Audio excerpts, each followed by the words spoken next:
to look at and take with you.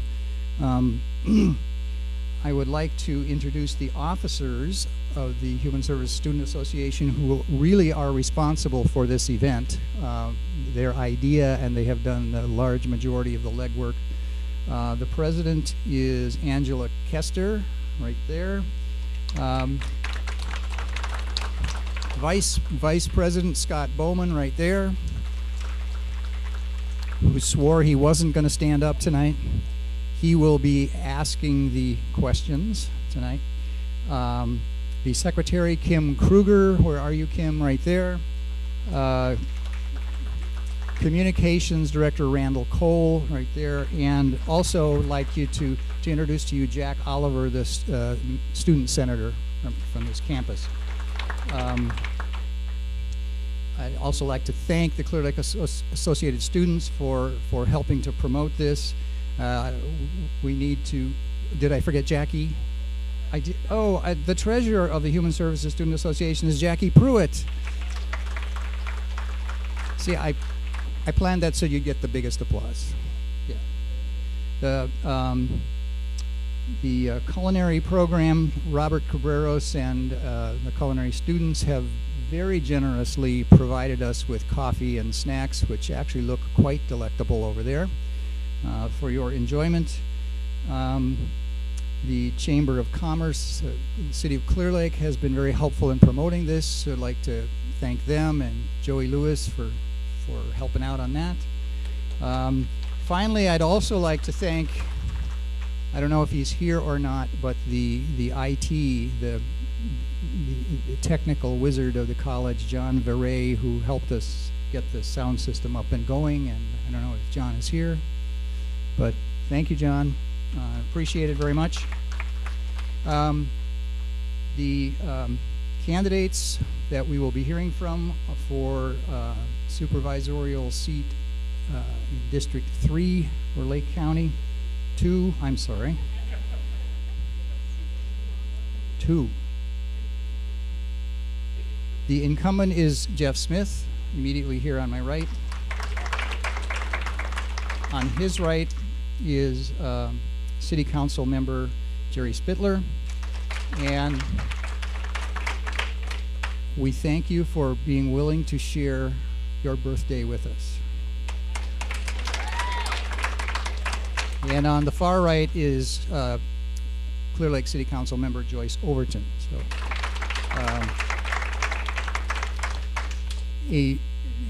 just to keep things out in the open, one of the officers of the Human Services Student Association is closely connected with one of these campaigns, and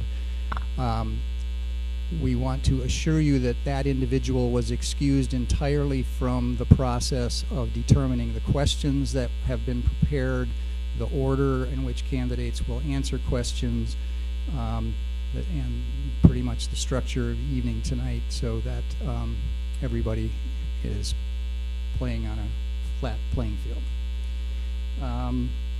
There is a table behind the Human Services students there with campaign literature, which you are welcome to.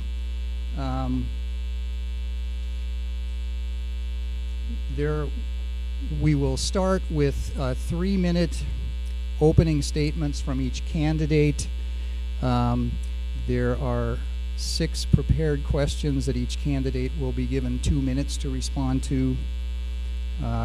Hopefully, we keep this moving along. There will be some time for some questions from the audience. There are 3x5 cards on that information table, and if you want to have a chance to have a question addressed to the candidates, take one of those cards and write a short, concise question that is applicable to all candidates, and give it to one of these Human Services student officers, and they will get it to me for consideration. At the end of the night, each candidate will have 3 minutes for a closing statement, and the order of who speaks has been determined just moments ago by a random drawing. So I think that's it. I am to hand this off to Scott Bowman to begin our forum. Okay. Thank you very much, Doug. And we will begin with an opening statement, beginning with Council Member Overton, please. Okay. Thank you all for coming tonight, and thank you for the Chamber and the Association for putting this on. I'm kind of caught up here real quick. My name is Joyce Overton, and I'm running for District 2 Supervisor. So at this point in time, we are not sitting here as council members or supervisors. We're all candidates for District 2. I have lived in Lake County since 1995. This last time, I've actually moved here the first time in 1972. I worked for the Sheriff's Department for a short time during that time.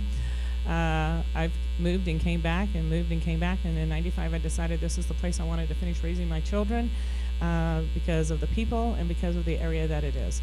I have been married 3 times. I was first married in 2006, again in 2010, and again this past year for just the ending of the year. I was one of the ones, we actually get to be broadcast live here. I was one that helped put that, get that back up and running when I got on City Council. I took that as a project, and I'm happy to say that it's doing very, very well. And they're able to do a lot of different things with that now. They've moved forward. Ed Roby, a past supervisor, was one that sat on that board for quite some time. That kind of stood still, and we've been lucky enough to have him help us continue making that move forward. I am the founder of the Warm for the Winter program. We're heading into our 7th year. That is a program that provides warm clothing for people in our community all over the lake. Donate, and it's all donated back to the community. I am the co-founder of the Lake County Youth Services, which I am a volunteer director there right at this time.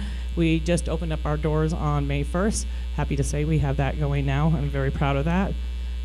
I've sat on a state board of the League of Cities as a board of directors for the small cities of the state of California. That was where we fought for legislation. A lot of legislation went up at that time. Unfortunately, a lot of it we didn't win. But you know, we were able to put it up there and get the votes for the people. Unfortunately, our governor was able to overturn our votes on that. I was also with the League of Cities. I was our regional vice president and president of the League of Cities, which runs from Cloverdale all the way up to the Oregon border. That's a group of cities in the divisions that get together to try to help, you know, each other, try to decide what they can do to fight state legislations on things that are taking our money. I was on the first negotiation board of in-home care, and I was I've been an in-home care worker, and I have fought at the state level to get money back into the Lake County budget that was cut. There was $1 million cut at that time, and I was able to get that back into the budget. I was happy to say that they didn't lose some of their stuff. And I have also been the one that has spearheaded probably more town hall meetings as a council member than any other council member ever has, especially on the algae. You know, we've really worked hard to try to make that a forefront. So I look forward to your questions, and I thank you guys very much for allowing us to speak tonight.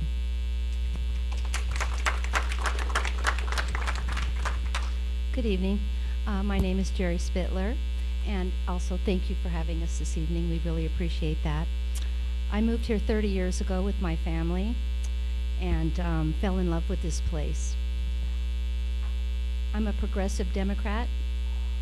I've been endorsed by the Lake County Democrat Club, the Lake County Democrat Central Committee, the Lake County Stonewall Democrat Club, the North Bay Labor Council, and California United Home Care Workers. I'm not a seasoned politician, but I have been serving my community for about 20 years. I believe in equal rights and equal pay. I'm pro-choice. I'm voting yes on Measure L for multiple reasons. We'll get to those, I'm sure, during these questions here. I'm voting no on Measure N. I'm an advocate for patient rights. I worked hard in the city to pass common sense ordinances for our parks. You can now walk your dog, and we don't want you smoking cigarettes or anything at the park. I was Woman of the Year in 2005. It was a very humbling experience, and I didn't expect it, but it felt really nice. So thank you, Lake County. I've spearheaded many projects. I think my most recent was our Thanksgiving dinner, which was No One Dines Alone. We served over 200 people. And also my Christmas dinner at the Senior Center. We served over 320 people and passed out about 104 toys that were at that. For 3 months, I worked really hard on our emergency warming center. I was the food coordinator, and I again want to thank the community because every single thing that was used to feed our homeless was donated by this community. So I want to thank you. And I don't have too much more to say. I think I'll just wait for the questions. Thank you. Thanks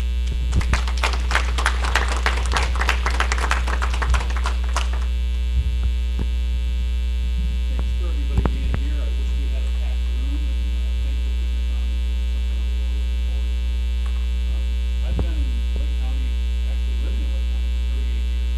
I moved up here, actually got here New Year's Eve of 1975. My daughter was about 8 years old, my son was about 2 and a half at that point, and I worked all the time and been up here, never had problems finding a job myself, so I've worked continuously, sometimes 2 and 3 jobs.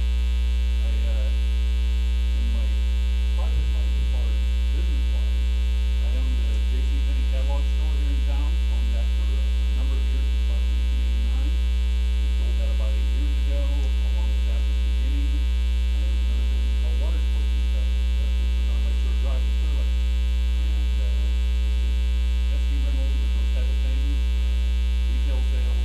I've always been in business, and I'm still in business. I own a building on Lakeshore Drive still where JCPenney was, and I rent that out to 3 other businesses. And I've been just real involved in the community. I've been on the board now, I'm in my 16th year. If somebody had said to me 18 years ago that I'd get in politics, I'd have told them they were crazy. I sat on the city council 2 years before that, and I attended probably about 5 years before that city council meeting every Thursday night that they were on. We met at the old senior center, which is now the youth center, and just became more and more involved because I knew I could make a difference. And we did many things through the city when I was on the council, before I was on the council. We used to have a committee called the Community Resource Clear Lake, and it was a broad range of folks that we did a lot of different things. We did a Paint the Town project, which painted a lot of buildings up Lakeshore Drive, and that's where all the gray buildings came from at that point because we got spray paint for free. So we did a lot of that. We've been involved in a lot of cleanup projects, white iron projects. We had a white iron tile down at Washington Park, which is a mountain. We got so many people that participated. One of my big things in the city of Clear Lake and on the county is code enforcement. That's been a huge thing for me because it has a huge return for the community, fighting the community, it helps property values go up, and we just need to clean up the block. So I've been involved in that and still am involved in that.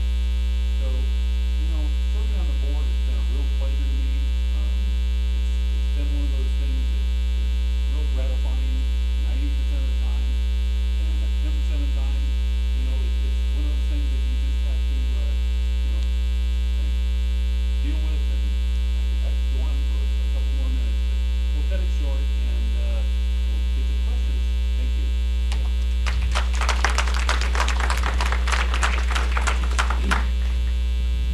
Okay, now the first question will go to candidate Overton. And please explain your position regarding Measure N and related issues. Okay. Well, I'm caught again. Well, Measure N, I'm not supporting Measure N at this time, unless somebody can bring me something really good on it. I think there's a lot of issues with it. I think they meant well when they brought it forward because they want some controls in our county. But I think this one is just not the appropriate Measure L. We're not here to criminalize somebody for growing it. and I'm not even going to say for medical use anymore. You know, if somebody wants to grow a little bit in their yard and enjoy it themselves, I don't think it's any different than me going home and having a glass of wine. So, you know, I'm not for Measure N the way it's wrote. I do think there needs to be an ordinance put in place. I think the state, I hope, will take care of that in November, and we won't have to keep going back and forth on this measure. So I think that pretty much sums it up. Thank you.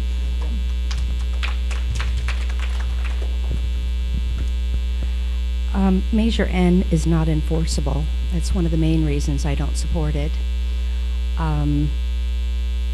It criminalizes people for growing their own medicine. And I think as Americans we have the right to grow our own medicine.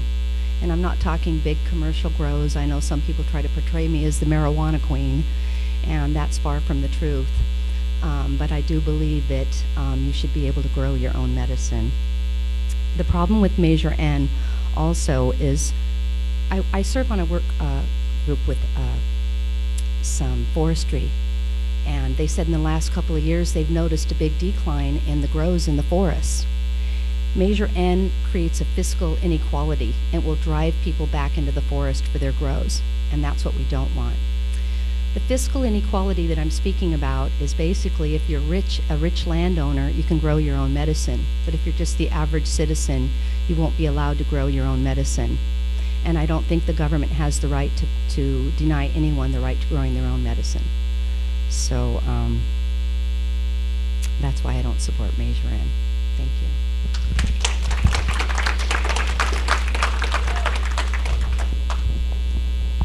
I support Measure N because of the fact it's the Board of Supervisors' measure that they are trying to overturn. We spent 2.5 years going over the ordinance that is Measure N, and we tried to come up with a compromise. And it was a compromise. Do I think it's perfect? Absolutely not. I don't think it's perfect. I support patients' rights also. Always have, always will.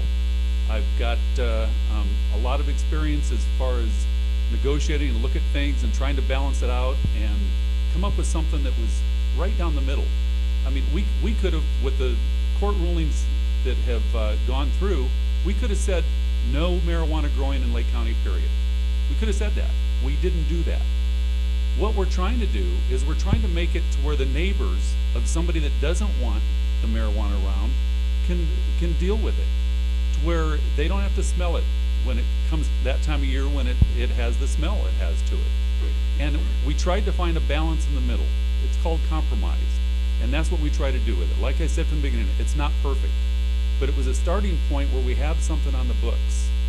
And if it's defeated, if it goes down with Measure N, the Board of Supervisors will be forced again to put something in place in a fairly quick manner.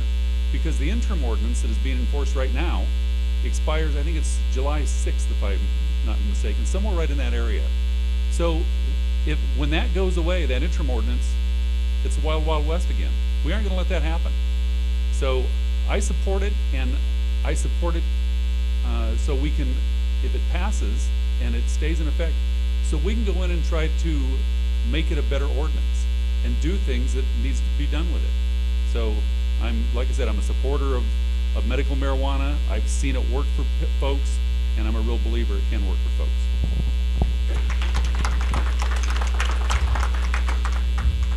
Thank you. And this next question will begin with candidate Spittler. And what kind of economic development do you support in the South County area, and how would you promote it? This is a really challenging question for me because there needs to be a delicate balance between our small businesses and economic development.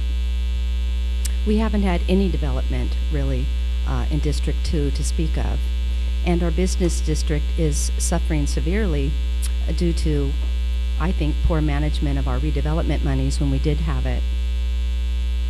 So the kind of economic development I would probably support would be economic development that definitely wouldn't hurt our small businesses that have already been in the struggle for so long and supported our community.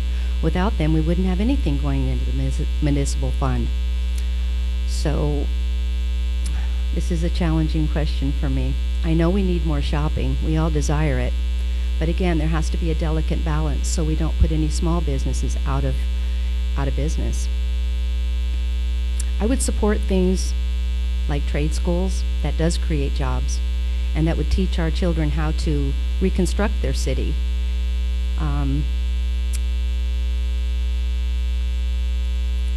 This is a really hard question for me because I'm a small business owner too, and I know what the struggle feels like to be in it.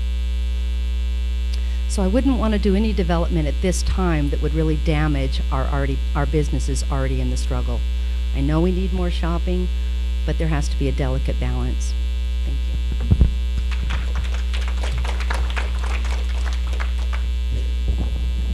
Well, to me, this is a real easy question for me because I've been trying to push for a number of years so Clear Lake becomes the retail hub of the county.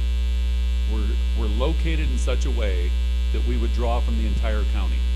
We know right now that a lot of people from the Hidden Valley and stuff, they're working over in Santa Rosa, they're shopping in Santa Rosa, and they're bringing it home. We aren't getting any benefit of the sales tax dollar. And what I've always said is we're building great roads in Santa Rosa and Ukiah because of all the shopping over there. The only way a city or a county survives is on tax revenue. And the tax revenue is property tax revenue, which within the city, they get about 11% of the property tax that's generated. So that's why code enforcement is so important to help bring property values back so the city can get some more revenue. The other part of that is sales tax. And the city gets about 1% sales tax plus 0.5% for the police department. So if you don't have retail shopping, you don't have revenue to survive. It was brought up at another debate that the city of Clear Lake only has about a $4.2 million budget with 15 to 16,000 people.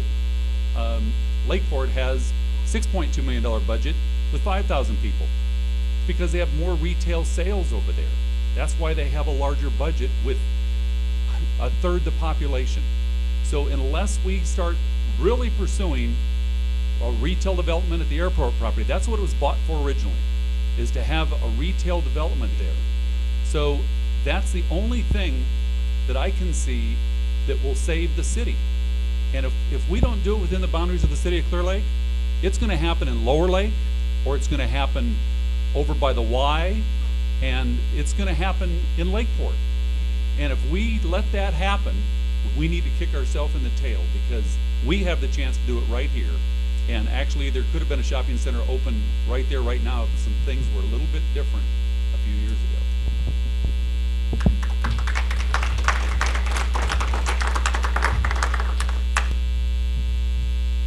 Well, I think we've had a lot of economic development, and I think we just don't realize it. And unfortunately, I forgot to bring my long sheet that I had printed out to show. But let me just give you a couple of ideas. We've had 6 new stores open, and that's just recently, within the last couple of years. We've had a new Rite Aid built. We have Grocery Outlet. We have the Dollar Store. We have the Spot Restaurant. We have the Thai Restaurant. We have the miniature golf that's open. I mean, we forget because they open one here and one there, and it seems like it's been a long time. But let me tell you, that's not been that long since all of these businesses have opened. So I think our economic is here. I think I agree with my opponent. We all want the hub to be here in Clear Lake, but some of the things that have been brought to us are just not feasible things. I actually talked to Steve Coast not too long ago and just asked him about the property he has next door to his business that's for sale and it's his property. And I called him up and I said, why are you selling that? I said, hey, why don't you call Payless? We'd love to have a shoe store here. You know, I said, you know, this is the perfect spot. Maybe you can talk to them. You build to suit. They're now coming into small towns where they didn't used to. Now they are. So hopefully he'll make that connection. I think our job as a supervisor is to work on economic development, and that is to go around, look at the properties we have available, talk to the developers that we know, decide what we want though. I'm so tired of developers coming here and telling us what they're going to put in. We need to decide, and we did decide since I've been on council. It was like the second year I was on council, we decided on how we wanted that airport property to be. We had 2 designs that we picked, and the community agreed with them because they were very similar. And yet, for some reason, when the airport project came up, that kind of went off to the side. It was like, what happened to those that the community said they wanted? Small businesses. We all know that small businesses is what keeps America going. It's really nice to have the bigger stores. We will never have a big box store here, what we consider a big box store. We might be lucky enough to get something like a Kohl's or a Ross. And if Safeways in that development ever happens, that is the plan for the other shopping center to be able to put in. So that's a little bit. Thank you.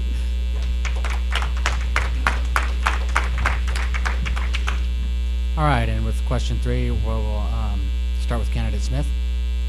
How would you describe the homeless population in Lake County, and what measures would you advocate in this regard? Well, the homeless population is a lot more than it really should be. And it's really probably because of our climate. You know, we really have a mild climate year round. And, you know, there was a curriculum of care committee that was started, it's probably been a year ago now. I attended the first couple of meetings, got our departments really involved in that, and that's going along well. You know, social services involved, the mental health department, veterans is all involved, all from the county. So, and you know, there's a lot of public, I believe Jerry's on that, but I believe there was 25 to 30 people in that, and it's a great committee. They're doing a lot of good things. It was actually a gal that brought it from out of the county into Lake County, so it could be discussed and we can look at different options and things like that. You know, when Gloria Flaherty from Lake Family Resource Center opened the warming center down there, she came to the board and asked for some money. We gave her $5,000, which was really nothing compared to what it should have been. But it's what we could give at that time. And you know, thank goodness for the community that pitched in and did a lot of things with that and made it happen. Otherwise, you know, the cold snap is what really, you know, made that happen, is that long period of cold weather, and we don't want anybody living out in the cold. Funding is a huge issue. It's a huge issue with everything we do. The county doesn't just have money to you know, start doing projects that are going to be an ongoing expense, and we only have one-time funding to fund it. So we have to look at that, and you know, that's one reason we've looked at all that stuff so closely. We're the only county in the state in the black, and the only one operating without a general fund debt. The only one in the state of California. There was Mono County was that way a couple of years ago, but we're the only one, and there's a reason for that, because we're watching our dollars closely, and where's the money going to come from?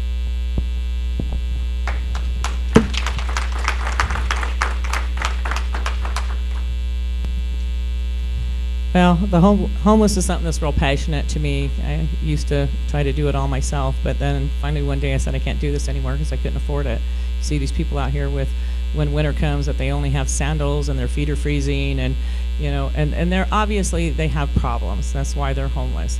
You know, so actually back in about 2006, I think it was, tried to work and start a homeless coalition, working with the pastors of the different churches around the area. The thing you find is that nobody wants to take the responsibility, or the saying of, I don't want it in my back door. And of course I always tell them, open up your door. You have them, no matter whether you think you do or not, they're there. Excuse me. Our census population of our homeless is only 176, which I think we all know that that's just not a true figure. And that's what's kept us from getting the grants. Because I called the congressman's office and saying, why is it that we're having such a hard time? But that is one of the things that we're having a hard time. He said, why in the world would you say you had so little homeless people? When I know for a fact, working with Bill McDougall, that we had over 700 kids that were homeless in our area. So I know that the homeless count is way more than that. We need to start looking for not a handout. We don't need to be handing out to these people and just giving it to them. They need places to go to be able to get training. You know, they need the handout. So it's not a handout, it's a handout. We need a facility, and I understand that one of the churches is working on something like that here, and I'm going to hopefully be able to work with them on that and get a facility where they have a male, which I know there is a facility that has that. I believe the Bridge has that already, but where they have, you know, a real training center. We need a training center for these people to get them off their feet. And if they need help, they need medical help, they need treatment, we need to start finding places to put them because they're here. We just need to help these people get to those. Thank you.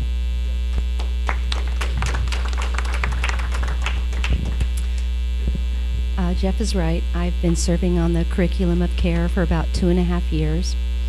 It's a great group of people, but it's hard to stay continuing on because there's so many obstacles. We've been working under the Dos Rios Commission, and last year in order to achieve a grant, you have to go out and do a homeless count.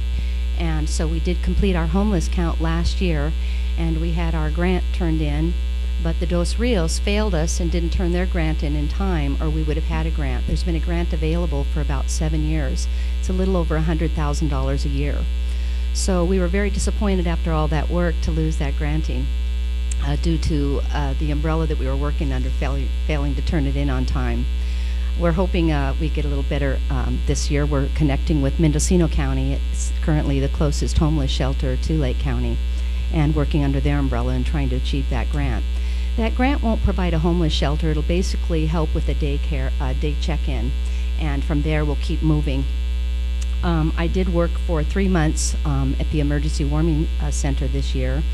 I was appointed by Gloria Flaherty in an email that I think went out to about 50 people, designating me the food coordinator. The first month I did most of the cooking with the help of a few friends, but as we built momentum, we created a website and called ourselves the Kitchen Angels, and the food was all provided for. We had a makeshift pantry, refrigerator, freezer, and a lot of crock pots. So we would all create the food and take it in to the shelter every evening. We were feeding anywhere from 30 to 45 people. On an average, around 30 people were staying in the shelter. Some of them just came to eat. So there's also a need in this community for food. Gosh, I wish I had more time. I'd really like to go into that in detail. But I would like to see a homeless shelter, much like the one in Reading, with a commercial kitchen, maybe a thrift store to create sustainability. So once we get it open, it creates its own sustainability and training. And remember, many homeless people are receiving some kind of state benefits, so they could contribute to the shelter. There is a possibility, and we can create our own sustainability. Thank you.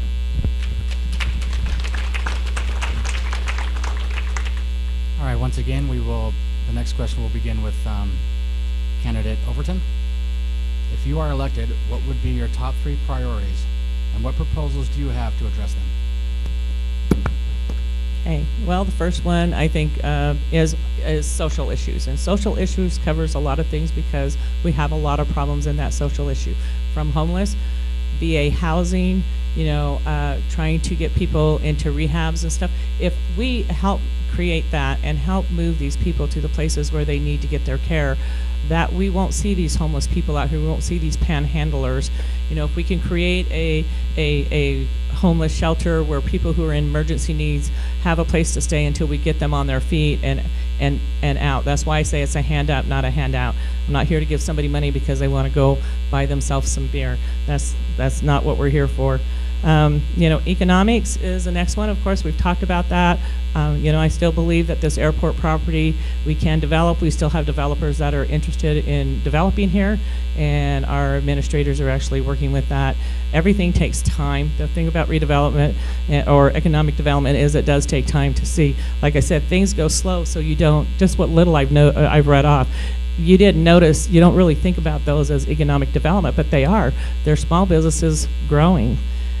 And then I think the third one is, of course, our lake. With the lake issue and when the algae comes and it really has already closed down several of the resorts, quite a few resorts actually around the lake, it becomes a problem. We need to start looking at how that can actually become part of our economics. I mean, I believe there's ways that we can take that algae and recycle it into either fertilizer or other different things. And I'm not talking pills because there's not anything in there that you can do that with. But actually take that and make that into something that will bring us money instead of that will at least pay for itself to be taken out of the lake and recycled. So I think those are some of the things that we need to start working on. And yes, we need to think out of the box. Everything, if you keep going the same way you're going, you will get the same thing that you've got.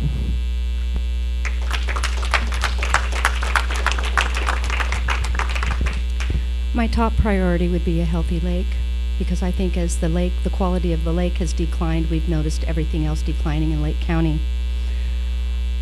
Part of the lake that would be my priority would be the prevention of an invasive species, because if that happens, everything else will dwindle. Our water will be so expensive because of having to clean the intakes and dealing with this invasive species. So my top priority, and everything else is kind of linked to that, would be a healthy lake. Secondly would be tourism. We all know that when we had tourism, we had more jobs, which would be my third priority. So that pretty much sums it up for me. Number one, a healthy lake and prevention of an invasive species. Number two, bring back tourism because that creates jobs.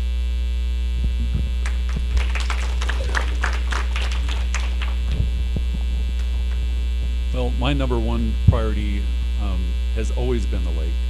I spend a lot of time every summer out there in an airboat and everything else to try to move algae around, make it better for the community down here. And we're still trying to find out how we can curtail it at this end of the lake. We know what to do at the other end of the lake, and that's one of my top priorities within the lake issue. And that's the Middle Creek Marsh Restoration Project. About 60% of the nutrients that come into this lake is what comes in through that system, through that marsh that's been taken out, levied up, and channeled.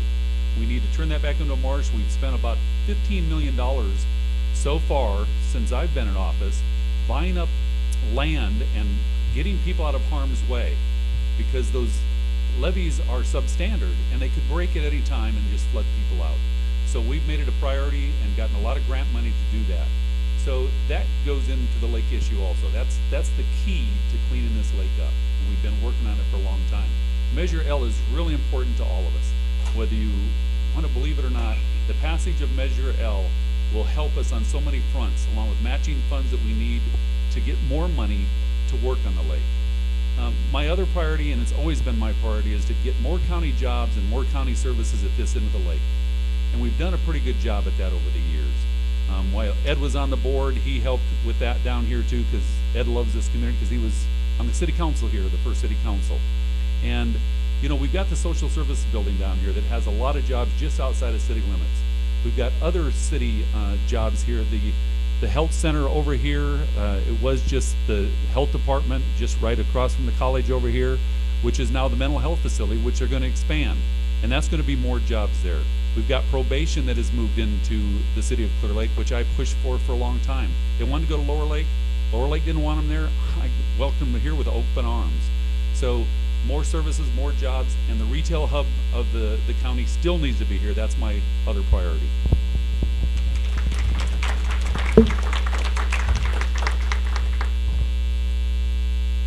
Okay, the next question will start with candidate Spittler. How will you make yourself open and available to the concerns and problems of individuals and groups in the district if you are elected? Well, if I'm elected, I'd like to continue my close relationship with my community.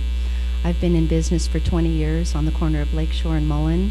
I have a salon, so far it's been pretty easy to communicate with my community. They walk in the door and they spill their guts, whether it's good or bad or indifferent. I've been pretty accessible to my community. I've had the same phone number for 20 years. So I'd like to continue that same relationship in working and spearheading projects that benefit my community, and an open door. So the question was, how will I make myself available? By being involved with my community. I don't feel like it should be us and them. I think it should be we as a community work on our issues. And I feel that with every problem and solution is a way to climb up. So I would just be myself and continue being available to my community and open to discussions. Thank you.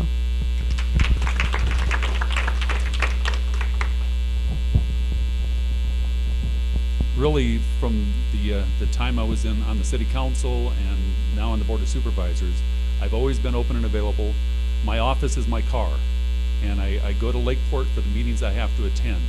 So other than that, my telephone number, my cell phone's out there, everybody. I don't hide any of my phone numbers from anybody. My home phone is there. Both of my email addresses, my personal and my county email address. So I've been accessible right along. And at first, when I first went on the board, I had an office in City Hall that I would use to make appointments and stuff. And that was the first office as you went into City Hall right there up front. And I found that they were tying that up a lot for me, and I didn't think it was necessary.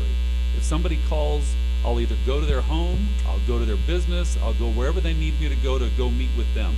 They shouldn't have to come meet with me. If they don't feel comfortable with that, we meet at any of the restaurants in town to go in and buy a cup of coffee. A little goodwill out there is really good to get the people around to different places and have them experience something different. And it makes me get out there into the community too and talk to the business owners. I just really feel that I have a great connection with a lot of the businesses in town and a great connection with a lot of folks in town. Owning the JCPenney catalog store, I met thousands of people that came in and used to shop with us. And still, just the last couple days I've bumped into people I haven't seen in a while just by going around and talking to them. So I'm going to continue to do that no matter what. And I've just been really involved in the community and always will be. I want to see us survive. I've been here 38 years, living entirely the time in Clear Lake. Brought up my children here. It's just too bad there's not enough jobs to keep them here because they're both gone. And my 3 grandchildren are gone too because of that. So I'll just try to keep in close contact with everybody. Thank you.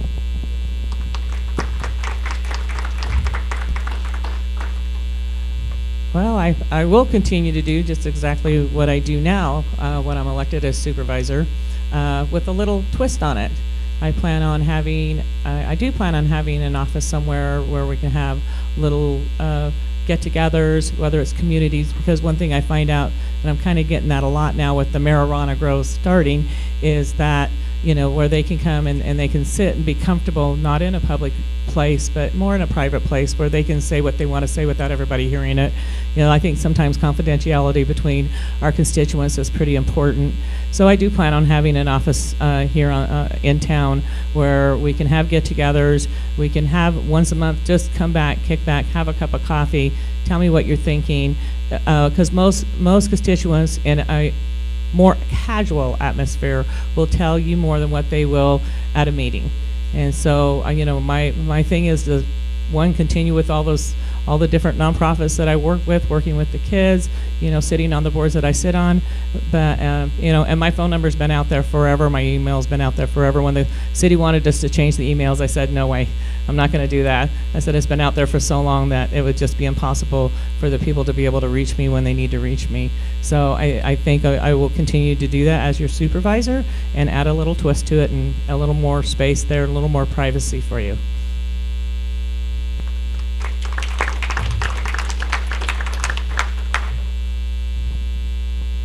Okay, and Candidate Smith, how do you view the growth of vineyards in the district and county, including positive or negative effects on quality of life in Lake County?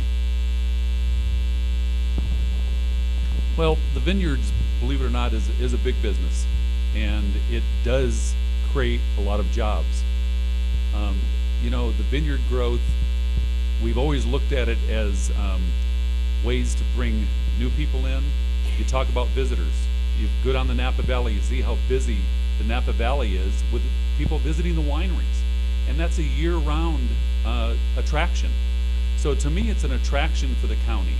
There's a lot of positive things people don't realize out of it, besides the jobs and everything else, is that it's amazing where some of the vineyards are going in with chamise and everything else. It was just waiting to burn, and we're going to have some really bad burns. They work great as buffers for burn, So it's one of those things that's controversial. I'm 100% in favor of them. They're a good, clean industry. They don't take up as much water as actually this chamise and everything else from the rainfall that's there. It'll actually free up some water that's not going to be just absorbed with the buck brush and everything else that was there. As far as comparing it to other ag products going out like the pears and walnuts and stuff, it's actually more controlled. Of course, walnuts a lot of time just depend on what rainfall they get, but the water usage, they're drip irrigated. People try to point their finger at the vineyard and say that's the algae problem. That's why we have the algae problem.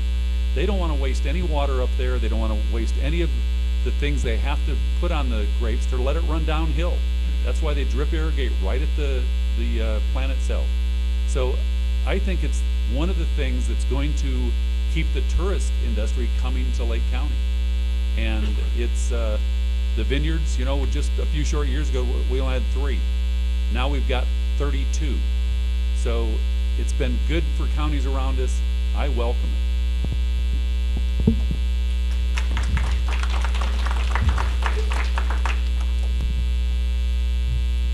Well, I I agree a lot with my opponent that they have been very good for us. I don't think we'd be in a lot worse shape if we didn't have the vineyards and the wineries here.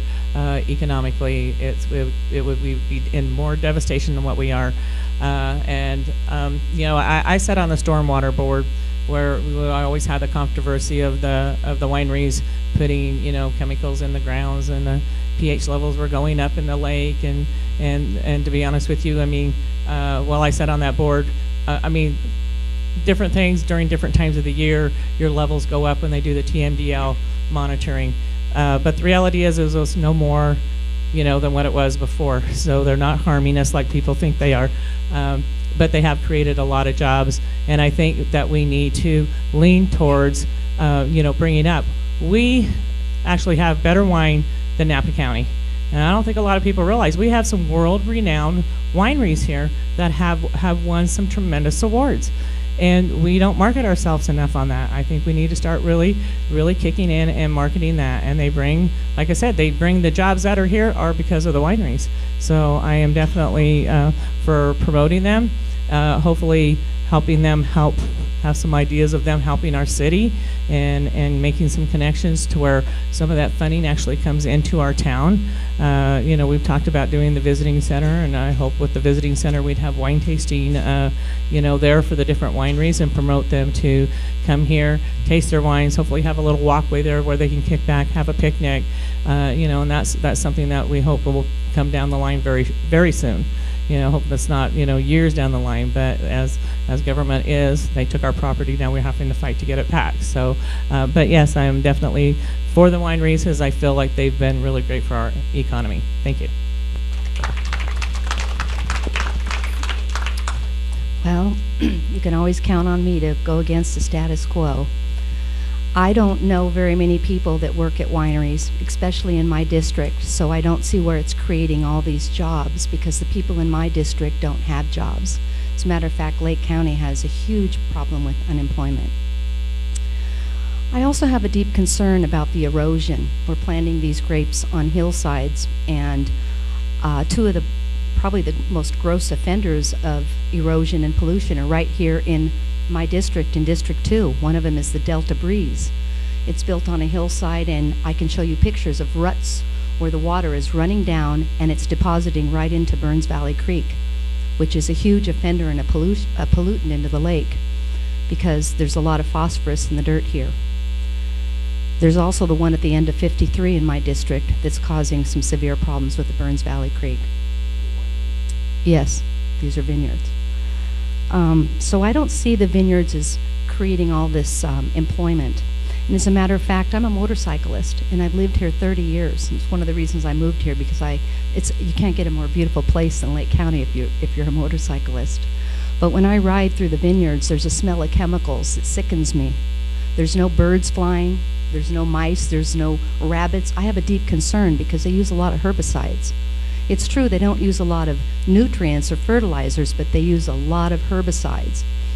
There's also the problem with fencing. When I moved here, it was all pears and walnuts, and they don't fence those kind of orchards, so animals roam free. And we all enjoy wildlife. It's probably one of the reasons some of us live here. I know it's something I really enjoy. Well, the fencing, you start putting up fencing, the animals are trapped away from water, so it's had an effect on our wildlife. So that and alcoholism, and I can go on and on and on. But I don't see the vineyards as a great thing for us, nor do I see them as creating a lot of jobs. I see them as a concern for our groundwaters. We just saw all those acres. There's 9,000 acres of vineyards here. How many acres of food are we growing? So I have a concern for the vineyards. Thank you.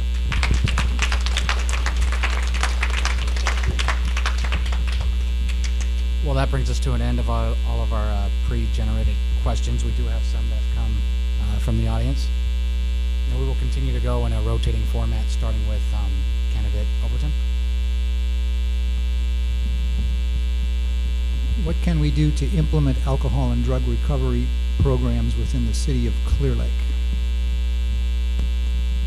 Well, we do have some alcohol and drug programs here. I'm assuming that maybe you're talking about maybe some housing for some transitional, I'm not quite sure what the question entails as far as specifically.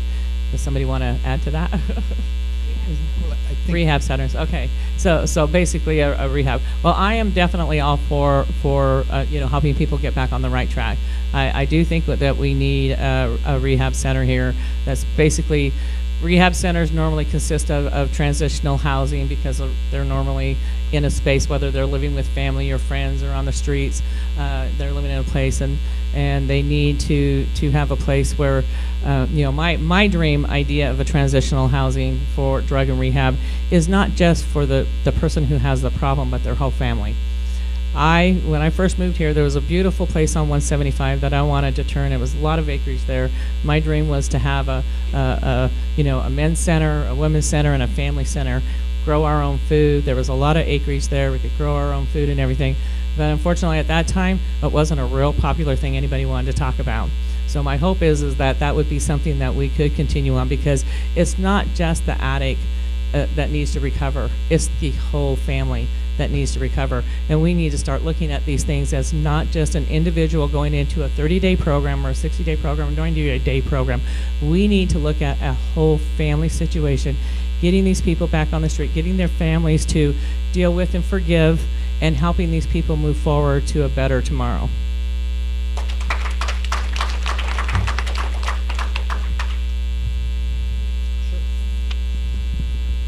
And I also like to just remind the candidates that on these questions, you'll have 60 seconds for each one. what can we do to implement alcohol and drug recovery programs or services? This says in the city of Clear Lake, but District 2. right. So implement, so that means how do we make them go? First of all, I'd just like to see drug addicts be decriminalized. I mean, that would be a benefit to everyone if we stopped making a drug addict a criminal, because it's a health issue within that person's self. They're hurting themselves. So I'd like to see, I think when those steps start to where we can treat a drug addict more like a sick individual that's self-medicating, and start addressing those. As far as implementing it, we'll have to go after grants, because we all know there's not much money here, so we'll have to go after grants to implement it. I'm in support of transitional housing, especially for our parolees coming out of jail with AB 109, putting people out of jail. Most of them are drug addicts. If we don't have something in place, it's just a revolving door, and they're just going to go right back into prison. So implementation, that was the question. How do you implement it? Takes money and a lot of people's effort. So.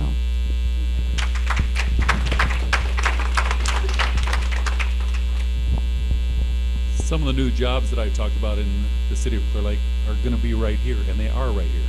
Alcohol and other drug services is operating right in the city of Clear Lake right now. It's this building right over across the way that I said they're going to expand in the next year. So look for that expansion. That's what part of that is. We have drug and alcohol programs going on all around the lake. The main office is in Lucerne at the big new building there. The other office, the main office for this end of the lake, is right over here. So we do have that going on. Yes, there could be more, and there could be some transitional housing for them.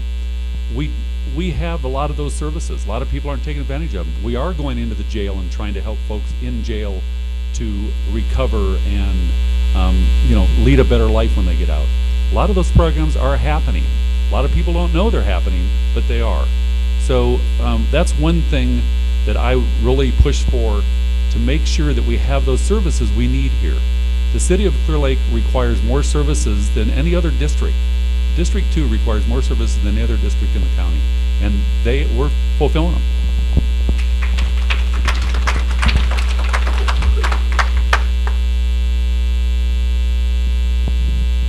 We'll start with candidate Spittler with this question.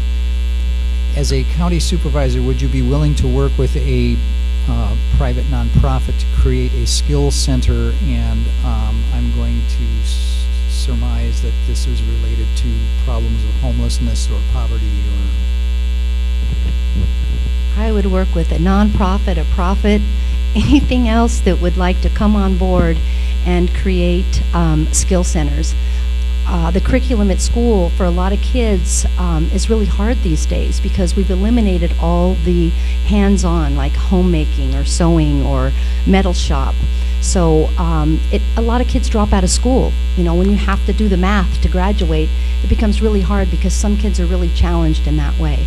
So I would definitely support skill centers to where if a child can't make it in the regular school district, they'd be able to go into a skill center and learn skills to support themselves.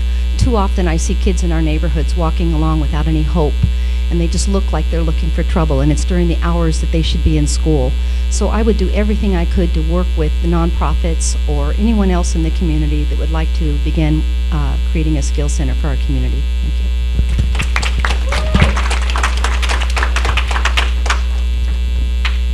One word, absolutely. You know, I think what's overlooked too is I'm really proud of Konocti Unified School District and what we have there. I don't think many people even know what's going on there. They are doing those classes. Actually, I don't think anybody else in the county is doing the classes, but Konocti Unified is at Lower Lake High School. And you'll have to talk to Donna and find out exactly what's going on there. But it's amazing what our little district, or our big district, right here in the Clear Lake area is doing for our kids. It's amazing. Thanks to Alvaro here, the body shop that's going on there, and the equipment they've donated out of their body shop is unbelievable. So we have a lot of things going here. I'd love to see more. I think we should be building homes for the homeless or whatever, and using kids and teaching them how to do electrical, plumbing, building, and the whole 9 yards. So I think it can be done real easily. We just have to get somebody that can take off with it.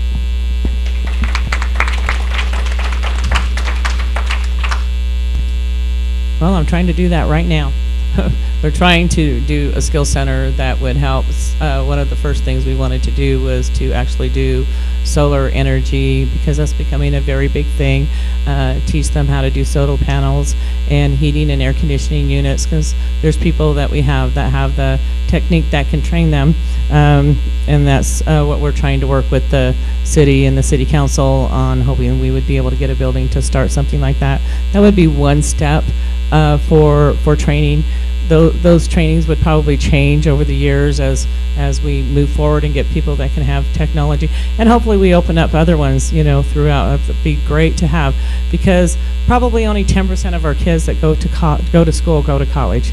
Most of the people don't follow through, because one, it's getting so expensive they just can't do it. So I think it's absolutely, I would work with anybody that would want to start up a skills school, profit or nonprofit.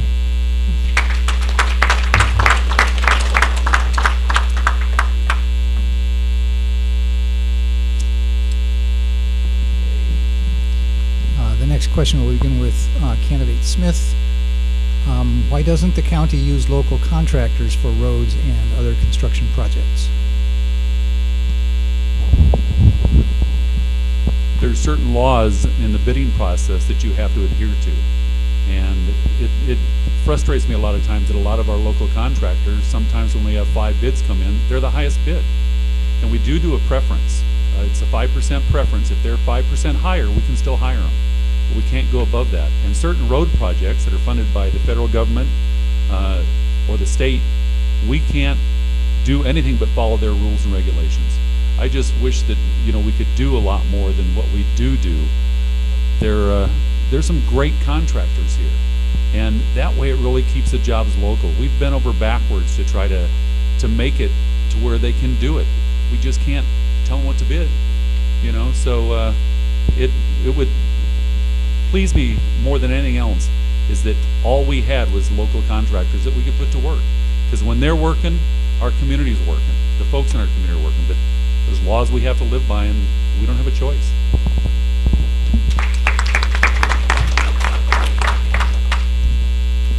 I kind of like to say something different than my opponent, but I don't think I can. He's correct. There's prevailing wage. When it's a grant from federal or state, we have strict regulations. We also can do the 5%, you know, higher. But as we've had that problem in our district, in our city here, that they just don't come in low enough for us to legally be able to accept. And so it would be, you know, it would be nice if we could get that, but I don't see that it hasn't happened in the 10 years that I've sat on city council. I think it's mainly because they buy in smaller quantities, and it's harder for them to get the breaks that the larger companies get and can do more jobs. So I think it's unfortunate, but we did everything legal that we could at the city and the county level to be able to try to promote local businesses getting the jobs, and outside of that, we just have to follow the laws that the states provide for us. Well, I concur. There are rules and regulations, but what I think bothers me about the whole idea is when it's a non-union contractor, they'll come in and they'll lowball everybody else at the cost of their employees. So the employees then are paid a very low fee to work for that contractor because he's lowballed to get in the door. And thus people working for him sometimes work under the table or without benefits, things that really shouldn't go on in a job force, because those lowball bids, somebody's going to pay for that. So usually it's the employees. So it's something that we really need to work on, possibly just being careful that we try to stay with unions where people are going to get fair wages, because fair wages pay back into the community. So thank you.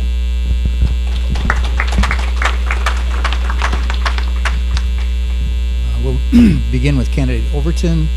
How will you advocate for Yuba College students? I love that question. Oh, hey, I advocate all the time since I went to college here. I've actually been on the CD. So, you know, I advocate all the time because what I tell the kids is no matter where you have been in life, you can always make yourself better. I'll give an example of how I promote Yuba College. I helped this young gentleman that was homeless. I had these two homeless guys that come up to me and said he really needed something, which really impressed me, but these two guys are worried about this one child. We shouldn't say child, he was in his 20s. He had got displaced because he did in-home care and his patient died and the family kicked him right out and he had nothing. So, you know, I told him, we got him on his feet. You know, yes, he was living back here in the camp, wasn't where I really wanted him to live, but we got him a tent and a nice thing, and I told him, I said, you don't have to stay here. You can go to Yuba College. Yuba College will help you out. Yuba College will make you a better person, and I push that. I tell people, no matter what, at the age of 40, I was sitting right here in Yuba College, and my dad went to college when he was 40, and I quit school. I quit school and did not graduate, and I had to go get my GED, and I thank God I did every day, because he told me someday, when I told him, I said, I quit because, you know, you're old and this is your last chance, and he said, someday that's going to come back and bite you. And I'm sitting here at 40 years old, I was sitting here saying, oh, here it is. But I did it, and I promote Yuba College 110.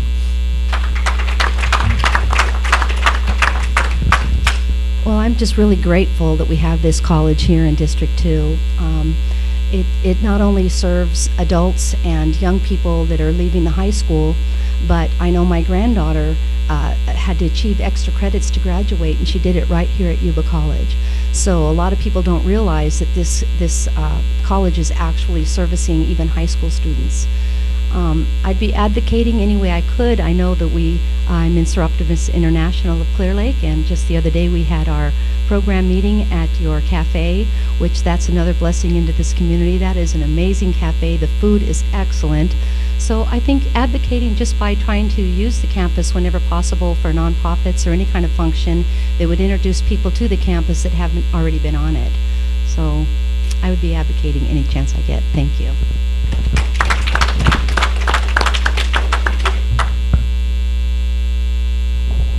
I've been advocating Yuba College ever since I've been here. Actually, took a lot of classes through Yuba College. Some of them fun. Volleyball. We did volleyball years ago with Dr. Weeks, and a lot of us played volleyball through the college. I've taken some other classes here, the plumbing class, welding class ages ago. Just quite a few things that helps open our horizon to different things. And I'm really glad the college is here because of what we've done with Marymount College up in the North Shore. We can really keep our kids here locally to go to college. So it's been a big help for kids to get a good start and then go on to a 4-year or something. And it's one of those things that people really wouldn't realize until we lost it, what we have. So I'm grateful for the college, and actually I sit on the Lake Transit Authority, and we really push for the bus stop down here, and to expand that bus stop eventually with a couple other shelters and stuff, and to run those routes later, so we can get the I want to say kids. It's not kids. It's the kids and adults to and from the college at early morning and late at night. I think because of the college, we're running up to 10 o'clock at night on some routes and stuff. So it's been one of the things that I've been real proud of that's in District 2. Thank you. Okay, I think this will be the last question from the audience before we move to closing statements. And we will begin with candidate Spittler. What, if anything, can be done at the county level about roads and code enforcement within the city of Clear Lake, affecting Clear Lake's negative image in the entire community? Well, I think Jeff brought it up earlier that our budget is pretty small. It's $4.2 million, and that the budget of Lakeport is $2 million. But what he didn't talk about is the city of Clear Lake is almost 11 square miles. The city of Lakeport is just a little over 3 square miles. And our population is triple that of Lakeport. So there's a lot of people in an area with very little money coming into it. So what I would propose is more collaboration with the county. Now, I understand county funds can only be used for certain things, but their budget is $188 million compared to our $4.2 million. So I think that, and then some of the road problems that we do have now were created by the county before we ever incorporated. So I think at the board level, I would be looking for ways to move some money around and some collaboration with the county to work on some of our road problems. Because as you know, in this district, 25 miles of roads are considered private roads that wasn't disclosed to anybody that bought those properties, but the city won't touch them. So there's going to have to be some kind of collaboration with the county. We can't do it by ourselves. Thank you.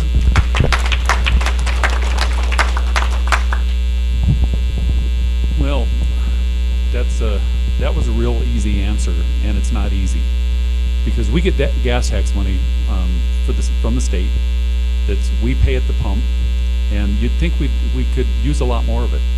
What happens is we're a donor county, and the city's within that county, and we don't even see all our gas tax dollars we spend here within the county because of the state of California.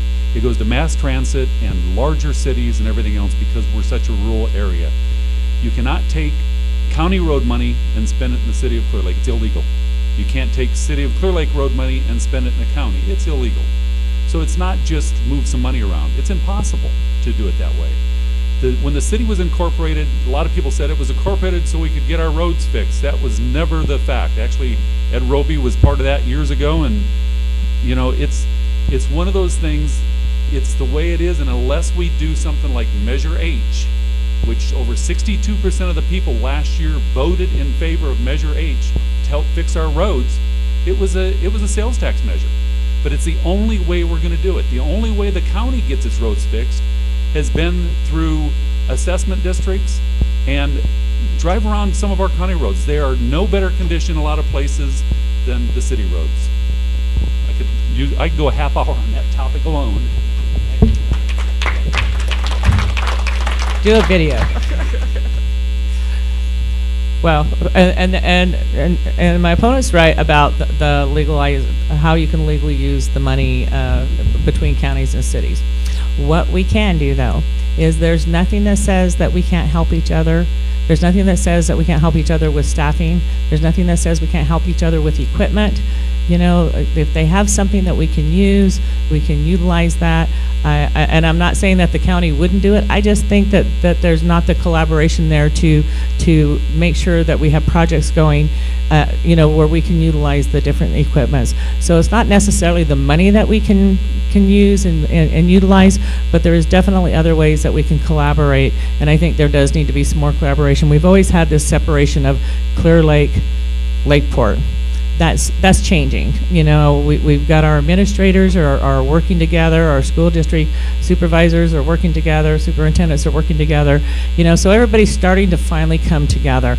I think in the next 5 years, you guys will see a very big progress with the collaboration of all the different entities, and that's what we can do. We may not be able to use each other's money per se, but we can collaborate to use equipment and employees to help. Thank you.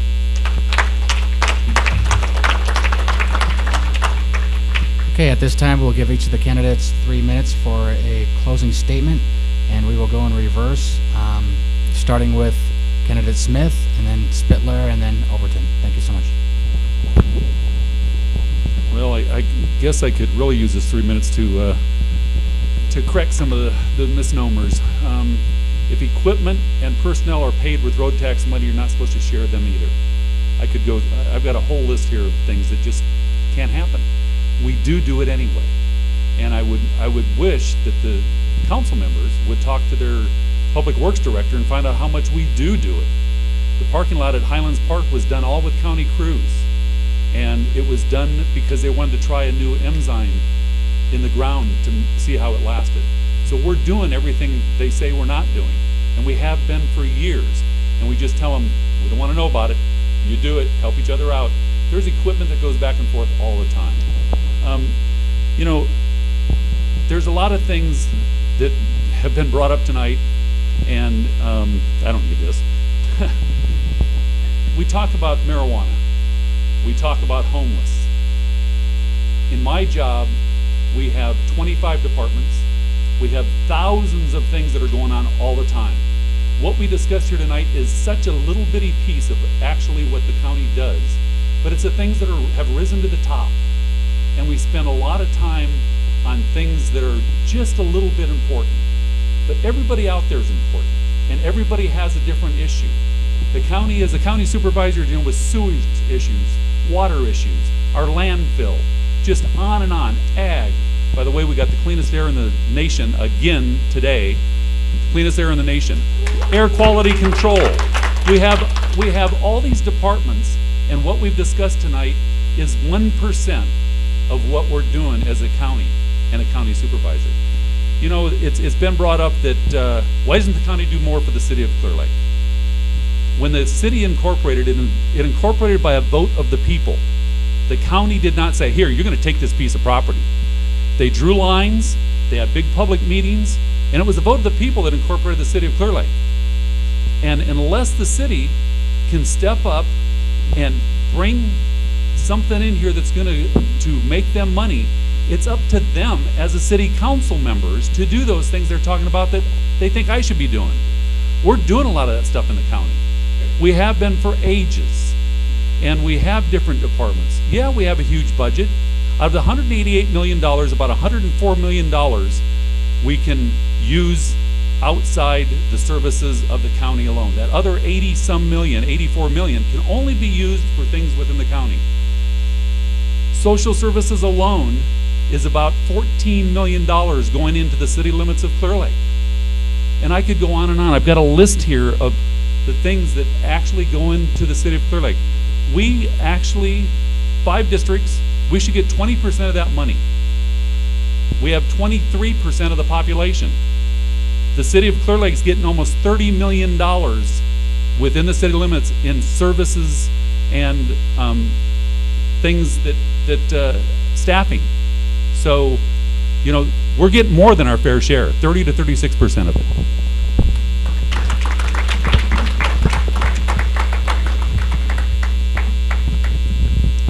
Well, I hope you vote for me for supervisor. I'll be advocating for more projects because the need is greatest in this district. Say the courthouse. I would have been advocating to bring the courthouse over here where the population is the greatest. We're very poor. Transportation is difficult for us. I would have advocated. I think the airport property would have been the perfect place to put the courthouse. It wouldn't have blocked any views.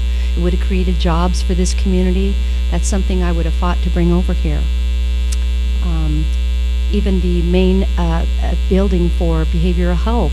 We are improving this one, but that was put in Lucerne. That's kind of an odd place to put something that's so needed by this community where the population and the need is the greatest. I would have advocated to bring the main office of behavioral health over here. The incorporation, that's a sticky mess. I got in a lot of trouble for talking about that, but I'm going to talk about it again. Yes, it was put to the vote of the people, but it won by 43 votes, not a huge, overwhelming amount. And there was an important piece of paper that was missing in those documents. I pulled those state documents, and whether people want to say it exists or not, it's not in the state records, it's not in the county records, not even the chair of the person that served on that committee could provide it, but it's called a fiscal analysis, a very important document that was part of that incorporation that can't be, nobody can find it. And without that, it's kind of like filling up your grocery cart as full as you can get it and getting up to the check stand and not knowing what's in your pocket and whether or not you can pay for it. And I read those papers. The board is the one that initiated the incorporation, and they said, well, the people felt they could provide their own governance here and provide better services, address the roads, and better policing. The roads are in those documents. And anytime you bring up the roads, it's something that people that have lived here a long time feel very disillusioned because they've been promised over and over and over that we're going to fix these roads. And they've always been a problem here, and we've all kind of adjusted to it. We drive a little slower on those bumpy roads. But I would just like to address some of the great needs here and be an advocate on that board for you and try to bring some of the projects and money over here. It's kind of like our skate park. Our children don't have a lot to do here, but the community raised the money to build that skate park. Last year we were about to close it and fence it off due to $5,000 worth of repairs. We eventually got that money from Redbud Healthcare District. Meanwhile, in Kelseyville, they just got approved $377,000 for a new skate park, and that doesn't even include the engineering. In 1 year, Kelseyville got almost $3 million worth of improvements between the bridge on Merritt Road, their skate park, and the development of the Guard Street School to take the Department of Child Support Division over to Kelseyville. So in 1 year, they got almost $3 million worth of improvements approved by the board, yet we're trying to live on $4.2 million, provide staffing, services, and a police department. So if I'm at that board, I'm going to be advocating to bring more projects over here that'll create jobs and fill the need here. Thank you.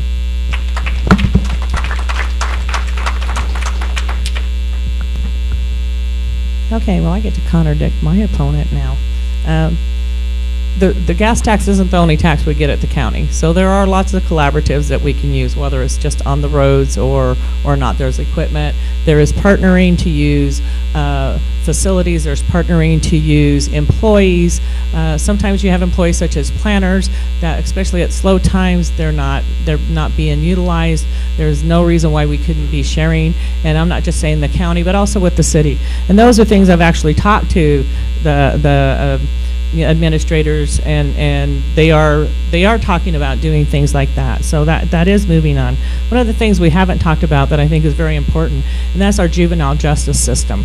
You know, everybody kind of thinks we talked about the homeless. Like I said, there's so many things here that are bad. I don't know how many of you guys knew that our juvenile hall food is coming from 4 hours away. That is not fit for a dog. That is cold, and you can get this right out off of the Juvenile Justice Commissioners. They'll tell you themselves. So that is, to me, one of the #1 priorities, because we have kids, and I don't care if they've been in trouble, they're still children, and if you don't feed them correctly, you don't make sure they're getting exercise, they're not being, then you're going to create the anger, and you're not going to help them. So, and there is a controversy about whether they can have AA and NA in there because they're saying it's religious spaces. It's like, that's just, to me, is not acceptable. We need to be really, to me, that's my priority, is the juvenile justice system, because it is very bad at the county. One of the other things, as far as the courthouse, was definitely an idea back many years ago when they were talking about bringing the courthouse here. There was supposed to be 2 at the beginning. One was going to be here in Clear Lake. I personally was trying to talk them into buying Burns Valley School and building onto another school, because I thought that would create our hub for our city right there at the park, a nice square. Wouldn't that have been beautiful with some little shopping centers around?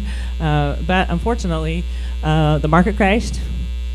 They could only build one, and because of the jail and everything being over in the upper end of the lake, that's why they chose to go up there. But maybe someday we would get one down here, but I don't know how, how soon that is. I think it just really takes to be, as your supervisor, I will work to fight. I'm not going to sit there and say, hey, staff, find me a grant. I'm going to work to go out there and find that grant that we need. There is things out here that as a supervisor we can do. And if we collaborate and we work together, and we need to be looking together. There's lots of community people that have sent me things that I have passed on to our administrator, and unfortunately we didn't get some of those things, and that's really too bad. And it's unfortunate that some of our administrators we could have got that didn't follow through. And I think at the county there's just so much going on. We don't realize that there is like 26 different departments, if I remember right, and that's a lot of departments. I'm going to be there new. I work with a lot of these people already. I work at the state level with a lot of different things that have to go on here, and I will continue to do that. I'll work hard for you. I'll search for you, and I'll be available to you. And I thank you very much for allowing us to come, and this has been very nice, and I appreciate it.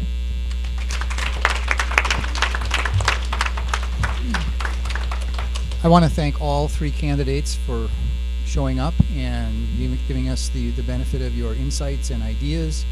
How about another round of applause for the candidates for taking the time to be here? Appreciate it very much. How about a round of applause for the Human Services Students Association that put this all together? And to everyone else that helped to make this possible, really appreciate it. I was just asked to remind you there are voter registration forms over here that if you need that, definitely go for it. And I appreciate all of you coming out to further the tradition of fostering public debate on important issues at the Clear Lake campus at UWIC Community College. And finally, if you are a student of my Introduction to Sociology class and you want those extra credit points, you must sign here. So thank you all and good night. Appreciate it very much.